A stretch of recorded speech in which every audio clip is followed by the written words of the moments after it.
اعوذ باللہ من الشیطان الرجیم بسم اللہ الرحمن الرحیم سبحانک لا علم لنا الا ما علمتنا انک انت العلیم الحکیم۔ یہ علم المیراث کا دوسرا سبق ہے جس میں مبادئ علم میراث کا بیان ہوگا۔ پہلے سبق میں ہم نے علم میراث کی اہمیت و فضیلت بیان کی تھی اور اس میں ہونے والی علمی اور عملی کوتاہیوں کی نشاندہی کی تھی۔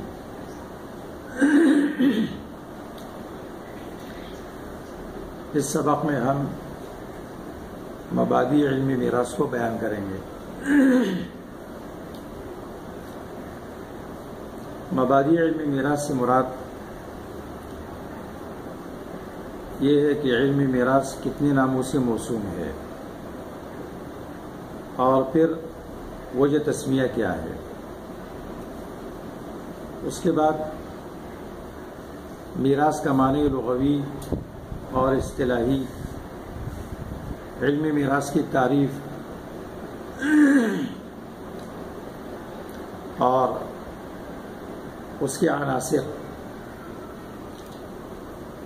اس علم کا موضوع، اس کی غرض اور میراث کے ارکان، میراث کے اسباب اور میراث کی شرائط،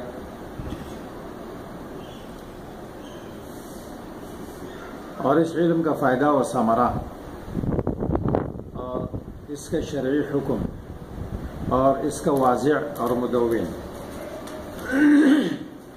یہ سب چیزیں مبادئ کہلاتی ہے۔ انسان جب اس مبادئ کو سیکھ لیتا ہے، سن لیتا ہے، سمجھ لیتا ہے تو وہ اس علم کے اندر اعلیٰ وجہ بصیرت ہو جاتا ہے۔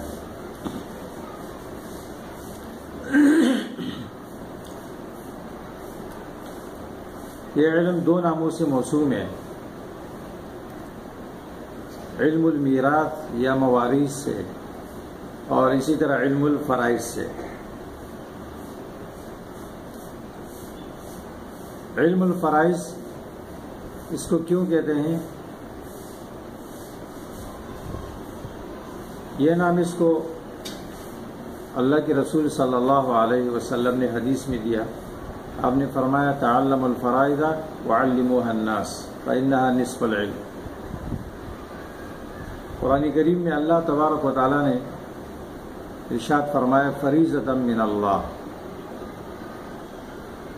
چونکہ فریضہ بمعنی مفروضہ ہوتا ہے وارث کا مقرر حصہ، یہ فرض سے ماخوذ ہے، جس کا معنی ہوتا ہے وارث کا مقرر حصہ جو اللہ تبارک و تعالیٰ نے مقرر کیا ہے۔ تو چونکہ اس علم میں مقرر حصوں کا علم حاصل ہوتا ہے، اس لیے اس کو علم الفرائض کہتے ہیں۔ دوسرا نام ہے علم میراث یا علم الموارث۔ میراث لغت عربیہ میں مصدر ہے ورثا یرثو ارثن کا، ورثا یرثو ارثن و میراثن، یہ مصدر ہے۔ اس کا لغوی معنی آتا ہے انتقال الشیء من شخص الى آخر، انتقال الشیء من شخص الى شخص آخر او من قوم الى قوم آخر، کسی چیز کا منتقل ہونا ایک شخص سے دوسرے شخص کی طرف یا ایک قوم سے دوسری قوم کی طرف۔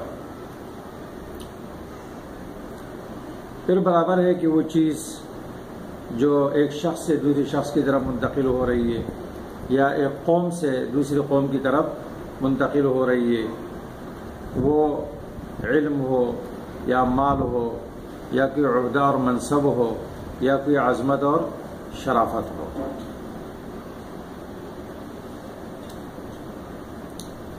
عرب کہتے ہیں ورث فلان اباہ، فلاں شخص اپنے باپ کا وارث بنا، ورث فلان قریبہ یا ورث فلان اباہ، تو اس کا معنی کیا ہوتا ہے کہ مالہ یا ومجدہ یا ومنصبہ، منہ وعنہ، من بھی اس کی سلے میں آتا ہے وعن بھی آتا ہے. تو چونکہ میراث میں مردے کے حصے اس کے زندہ ورثہ کی طرف منتقل کیے جاتے ہیں، تو اس لیے اس علم کا نام علم میراث ہے.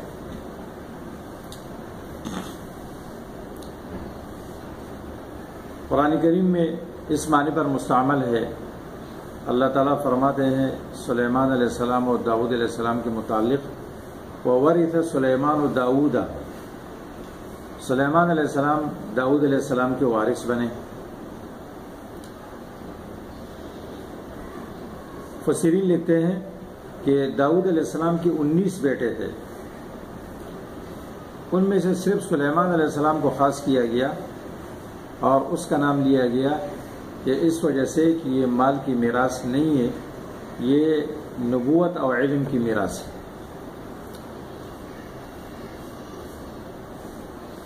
اگر یہ مالی وراثت ہوتی تو سلیمان علیہ السلام کے تمام بیٹے اس میں برابر کے شریک ہوتے، اور انبیاء علیہ السلام کی مالی میراث تو ہوتی نہیں ہے. اللہ تعالیٰ فرماتے ہیں انبیاء علیہ السلام کی بعثت تبلیغ کے لیے ہوتی ہے، اور اللہ تبارک و تعالیٰ ان سے اعلان کرواتے ہیں قُلْ لَا أَسْأَلُكُمْ عَلَيْهِ أَجْرًا. تو ان کی ذات کو بے داغ بنانے کے لیے اللہ تبارک و تعالیٰ نے ان کی میراث ختم کر دی. اس لیے اللہ کے رسول صلی اللہ علیہ وسلم نے ارشاد فرمایا نحن معاشر الانبیاء لا نورث ما ترکناہ فهو صدقہ، ہم انبیاء کی جماعت ہماری میراث نہیں ہوتی، مال جو ہم چھوڑتے ہیں وہ صدقہ ہوتا ہے. حدیث کے اندر بھی یہ معنی آیا ہے، ارشاد ہے العلماء ورثۃ الانبیاء، علماء انبیاء علیہ السلام کے وارث ہے. اس کا معنی یہ ہے کہ انتقل علوم الانبیاء الى العلماء، انبیاء کے علوم علماء کی طرف منتقل ہوئے، اس لیے کہ فإن الانبیاء لم يورثوا دینارا ولا درہما. الوارث اللہ تعالیٰ کی صفت ہے. وارث کا معنی ہوتا ہے الباقی الدائم الذي يرث الارض ومن علیہا. اب جو لفظ میراث ہے اس کا اطلاق علمی میراث پر بھی ہوتا ہے. عرب کہتے ہیں فلان یحسن المیراث، فلان یتقن المیراث، فلاں آدمی میراث سے اچھی طرح واقف ہے اور علمی میراث کا ماہر ہے. اسی طرح میراث مالی موروث پر، ترکہ اور جائیداد پر بھی اس کا اطلاق ہوتا ہے. چنانچہ کہتے ہیں هذه الدار میراث، یہ گھر میراث ہے، یعنی یہ موروث ہے.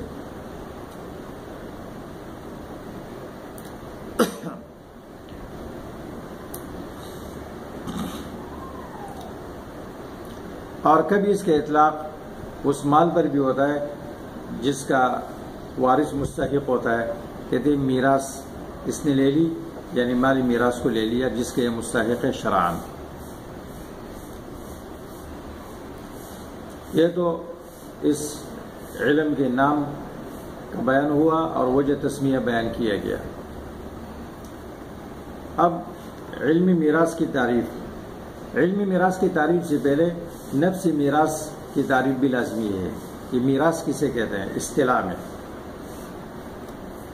اصطلاح میں میراث کہتے ہیں انتقال الملکیت من المیت الى ورثته الاحیاء، ملکیت کا منتقل ہونا مردے سے اس کی زندہ ورثہ کی طرف.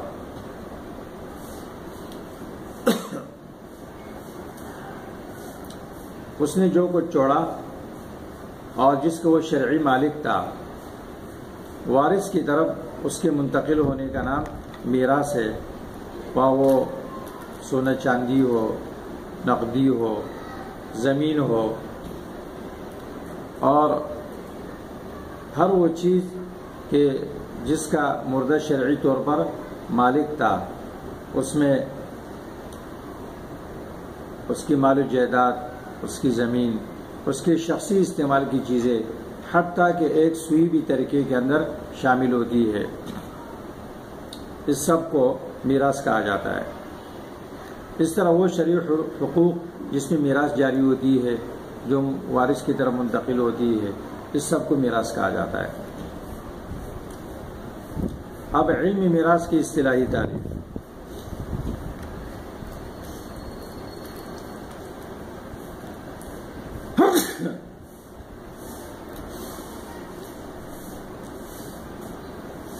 میراث کی اصطلاحی تعریف یہ ہے: هو علم بقواعد فقهية وحسابية يعرف بها نصيب كل وارث من التركة۔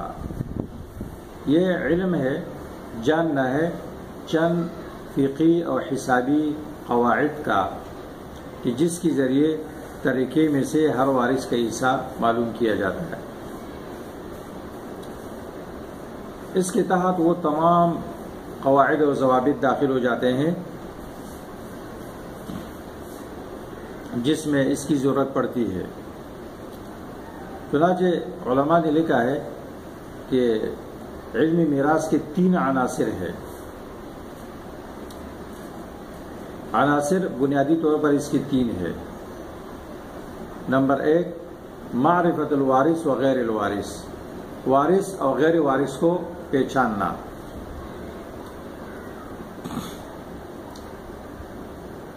نمبر 2، معرفت نصیب کل وارث، ہر وارث کا حصہ پہچاننا۔ اور نمبر 3، والحساب الموصل الی ذلک، وہ حساب جو اس میں کام آتا ہے۔ کیونکہ جب بھی کسی عالم یا مفتی سے میراث کا مسئلہ پوچھا جاتا ہے تو اس کے سامنے 3 مسائل پیش آتے ہیں۔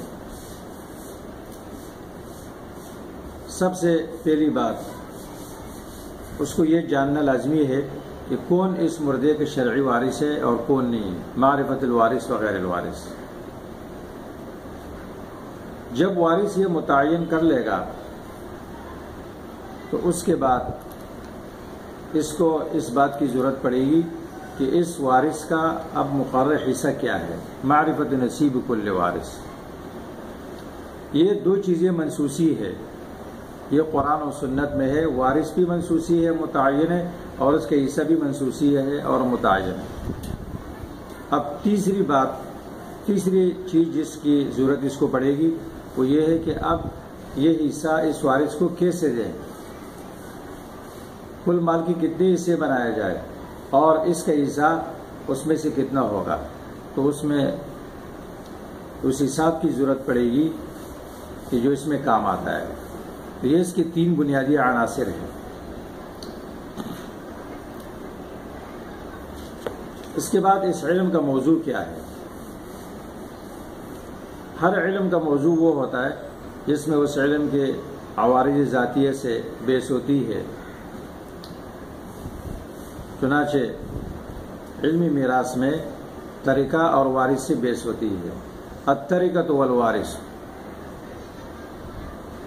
جس شخص کا انتقال ہو گیا تو پیچھے ورثہ میں سے کون باقی ہے اور طریقے میں سے اس کا حصہ کیا ہے اور کتنا مال چھوڑا ہے اس نے۔ الطریقۃ والوارث، وارث اور طریقے کی تقسیم سے اس میں بیس ہوتی ہے۔ جس کا وارث ذی فرض ہے یا عصبہ ہے یا ذوی الارحام ہے یا ذی الفروض عصبات دونوں ہے، اور ان کے وارث ہونے کی نوعیت کیا ہے، ان کو کتنا حصہ ملے گا۔ اس علم کی غرض، اس کی غرض یہ ہے ایصال کل ذی حق حقہ من الطریقہ، ہر حقدار کو اس کا حق پہنچانا طریقے میں سے۔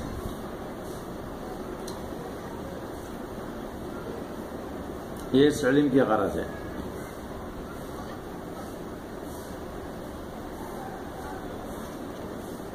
بعض علماء یہ بھی لکھتے ہیں کہ اس علم کی غرض یہ ہے کہ حفظ حقوق الایتام والارامل من تسلط الظلماء والجبابرہ، یتیم بچوں اور بیواؤں کے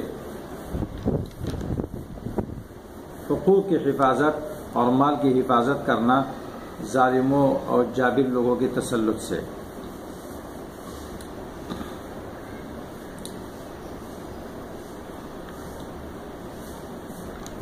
میراث کے ارکان کتنے ہیں؟ اس کی 3 ارکان ہے۔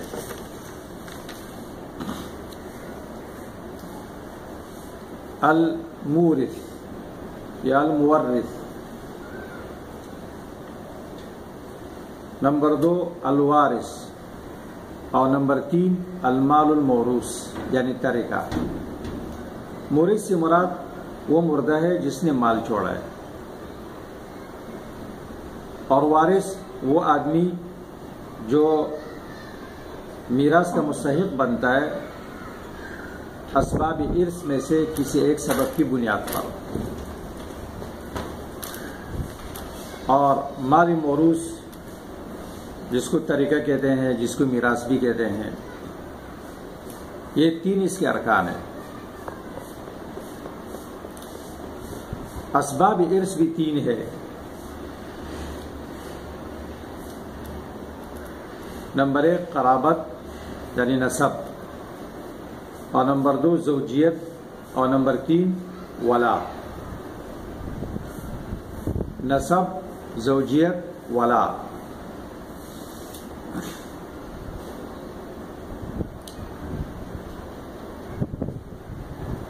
زوجیت یعنی میاں بیوی ایک دوسرے سے میراث لیتے ہیں نکاح کے سبب سے، اور نسب وہ ہمیشہ قائم ہوتا ہے، نسبی قرابت کی بنیاد پر ایک شخص دوسرے شخص کا وارث بنتا ہے۔ اور تیسرا ہے ولا، یعنی ایک شخص غلام آزاد کرتا ہے اس کو ولا حاصل ہوتی ہے۔ الولا ولمن اعتق، جو غلام آزاد کرے اس کو ولا حاصل ہوتی ہے۔ تو پھر وہ معتق جو غلام ہے وہ مر جاتا ہے اور اس کی ذیل فروز اور عصبی نسبی نہیں ہوتا ہے، تو یہ معتق اس کا وارث بنتا ہے۔ آگے اس کی تفصیل آئے گی، لیکن آج کل غلام موجود نہیں ہے، لہذا آج کل صرف 2 اسباب ہے، ایک نسب ہے اور ایک زوجیت ہے۔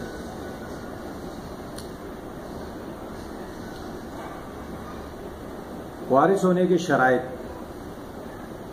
وہ بھی 3 ہے۔ نمبر 1 موت المورث یا موت المورث، مورث کا مرنا، اور نمبر 2 حیات الوارث، وارث کے پیچھے زندہ باقی رہنا، اور نمبر 3 العلم بجہت الارث و انتفاع المانع، کہ کس جہت سے وارث ہو رہا ہے وہ معلوم ہو اور وارث کے اندر موانع ارث میں سے کوئی مانع موجود نہ ہو۔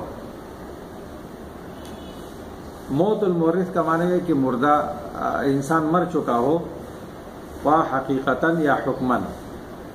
حقیقتاً یہ ہوتا ہے کہ وہ اپنی طبعی موت مر جائے اور لوگ اس کا جنازہ پڑھ لے اور دفن کر لے، ساری دنیا اس کو دیکھ لے، اس کی موت مشاہدے میں آئی ہو۔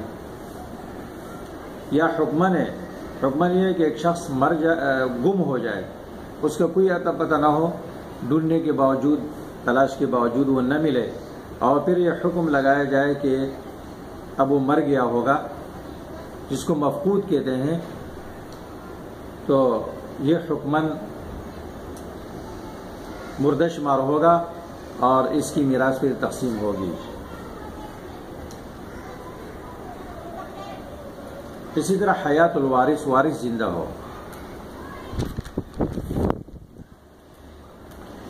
میراث مردے کی تقسیم ہوتی ہے، زندہ آدمی کی میراث تقسیم نہیں ہوتی۔ ایک شخص اپنی زندگی میں اگر اپنی میراث کو تقسیم کرتا ہے، اپنی بیوی اور بیٹے بیٹیوں کو حصہ دیتا ہے، یہ میراث نہیں کہلاتا ہے، یہ عطیہ اور ہبہ کہلاتا ہے، ایک گفٹ کہلاتا ہے۔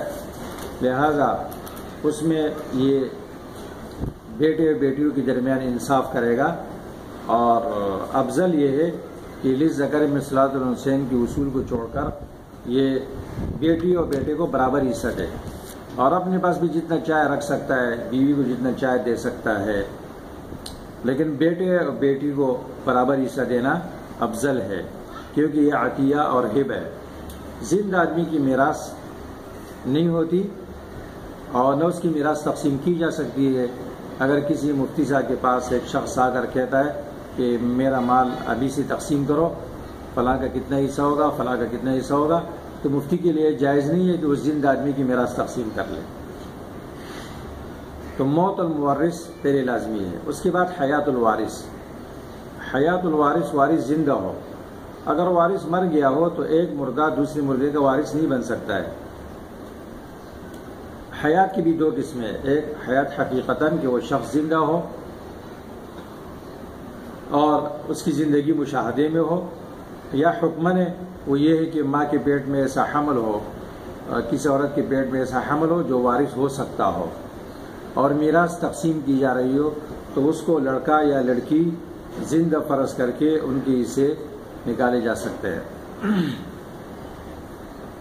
اور تیسری شرط یہ ہے کہ العلم بجہت الارث، جو شخص وارث ہو رہا ہو اس کے وارث ہونے کی جہت معلوم ہو، یہ ذی فرض ہے یا عصبہ ہے، یہ زوجیت کی بنا پر وارث ہو رہا ہے یا نسب کی بنا پر وارث ہو رہا ہے، اور اس کے اندر انتفاع المانع، موانع ارث میں سے کوئی مانع اس کے اندر موجود نہ ہو، وہ قاتل نہ ہو، غلام نہ ہو، کافر نہ ہو، جس کا بیان آگے موانع ارث میں کیا جائے گا۔ یہ تین اس کی شرائط ہے۔ علمی میراث کے مآخذ، اس کے مآخذ ہے وہ بھی تین ہے، کتاب اللہ، سنت رسول اور اجماع، اور قیاس کو اس علم میں زیادہ دخل نہیں ہے۔ صحابہ اکرام نے اس علم میں اجتہاد سے گریز کیا، اس لیے کہ اجتہاد میں خطا کا بھی احتمال ہوتا ہے، تو وہ ڈرتے تھے کہ ایسا نہ ہو کہ یہ منسوسی علم ہے اور ہمارے اجتہاد کی وجہ سے کوئی مستحق غیر مستحق بن جائے یا غیر مستحق مستحق سے بن جائے۔ اس لیے ائمہ نے بھی اس کے اندر زیادہ کوئی قیاس سے کام نہیں لیا، اس کے ضوابط بیان کیے گئے، قواعد کلیہ بیان کیے گئے۔ تو تین اس علم کے مآخذ ہے جہاں سے یہ علم لیا جاتا ہے۔ اس علم کا ثمرہ و فائدہ کیا ہے؟ ثمرہ و فائدہ اس کا جاننا اس لیے لازمی ہے کہ ہر علم کا ایک ثمرہ و فائدہ ہوتا ہے، اگر وہ حاصل نہ ہو تو وہ علم حاصل نہیں ہوتا ہے۔ جیسے علماء کہتے ہیں کہ حصول کل علم بغایتہ و ثمرتہ، ہر علم اس کے غایہ اور ثمرے کے ساتھ اس کا حصول ہوتا ہے، اگر غایہ اور ثمرہ حاصل نہ ہو تو وہ علم حاصل نہیں ہوتا ہے۔ مثال کے طور پر صرف کا فائدہ اور ثمرہ یہ ہے کہ صیغوں کی پہچان ہو، نحو کا غایہ اور ثمرہ یہ ہے کہ درست عبارت پڑھ سکے، درست عربی لکھی جا سکے، اور اس میں لفظی اور کتابتی غلطی سے انسان محفوظ رہے۔ اگر ایک شخص نحو و صرف کی بہت ساری کتابیں پڑھ لے لیکن نہ وہ صیغہ پہچانتا ہے، نہ درست عربی پڑھ سکتا ہے، نہ لکھ سکتا ہے، تو اس کو فائدہ و ثمرہ حاصل نہیں ہے۔ اس طرح علم میراث کا بھی ایک فائدہ اور ثمرہ ہے، وہ یہ ہے کہ وَأَن تَحْصُلَ لِمُتَعَلِّمِهِ مَلَكَةٌ يَقْدِرُ بِهَا عَلَى قِسْمَةِ التَّرِكَةِ بَيْنَ الْمُسْتَحِقِّينَ بِالْوَجْهِ الشَّرْعِيِّ، اس کے پڑھنے والے کے اندر ایسا ملکہ پیدا ہو جائے کہ جس کی وجہ سے وہ ورثہ کے درمیان شرعی طور پر ترکے کی تقسیم کر سکے اور اس پر وہ قادر ہو سکے، یہ ملکہ اس کے اندر پیدا ہو جائے۔ اگر وہ میراث کی بہت ساری کتابیں پڑھ لے، سراجی پڑھ لے اور اس کی شروحات بھی دیکھ لے، اس پر تقریر بھی کر سکے، لمبی لمبی تقریریں بھی اس پر جاڑ سکے اور نکتے بیان کر سکے، لیکن وہ ایک چھوٹا سا مسئلہ حل نہیں کر سکتا ہے اور شرعی طور پر ورثہ کے درمیان مال تقسیم کرنے پر قادر نہیں ہے، تو اس علم کا فائدہ اور ثمرہ اس کو حاصل نہیں ہے، گویا یہ پورا علم ہی اس کو حاصل نہیں ہے۔ جیسے کہ آج کل تمام علوم فنون کے ساتھ ایسا ہو رہا ہے، اور یہ بہت بڑا المیہ ہے کہ ایک فن کی بہت ساری کتابیں پڑھی جاتی ہے، پڑھائی جاتی ہے، لیکن نہ پڑھانے والے کے اندر ملکہ پیدا ہوتا ہے اور نہ پڑھنے والے کے اندر ملکہ پیدا ہوتا ہے۔ اس علم کا حکم کیا ہے؟ تو علماء لکھتے ہیں کہ کبھی وجوبی عینی ہوتا ہے اور کبھی کفائی ہوتا ہے۔ جیسے احوال ہو، اگر اور کوئی عالم نہیں ہے تو ایک عالم پر پھر جواب دینا واجب ہوتا ہے، اور کبھی کفائی ہوتا ہے، وجوبی عینی یا کفائی۔ اس کا واضح خود اللہ تبارک و تعالی ہے، اور اس کے مدونین فقہاء کرام ہیں جنہوں نے اس علم کو مدون کیا اور اس کو فقہ کا ایک مستقل باب بنایا، اور اپنی کتابوں کے آخر میں اس کو جگہ دی۔ قدوری کے آخر میں کتاب الفرائض ہے، کنز کے آخر میں کتاب الفرائض ہے، شرح الوقائع کے آخر میں کتاب الفرائض ہے، اور یہ فقہ کا ایک مستقل باب ہے۔ یہ اتنا اہم علم ہے، شیخ الاسلام ابن تیمیہ رحمہ اللہ فرماتے ہیں کہ علم الفرائض من علم الخاصۃ حتی لا يعرفه كثير من الفقهاء۔ فرماتے ہیں کہ علم میراث یہ خواص کا علم ہے، خاص لوگوں کا علم ہے، اور وہ خواص کہلاتے ہیں کہ جو اس علم کے اندر ماہر ہوتے ہیں، کہتے ہیں حتیٰ کہ بہت سارے فقہاء بھی اس علم سے ناواقف ہے اور اس علم میں وہ کمزور ہوتے ہیں۔ تو یہ اس علم کی وہ بنیادی مبادی تھی جو آپ کے سامنے بیان کی گئی۔ انشاءاللہ پھر آئندہ حلقے میں ملاقات ہوگی۔ السلام علیکم ورحمۃ اللہ۔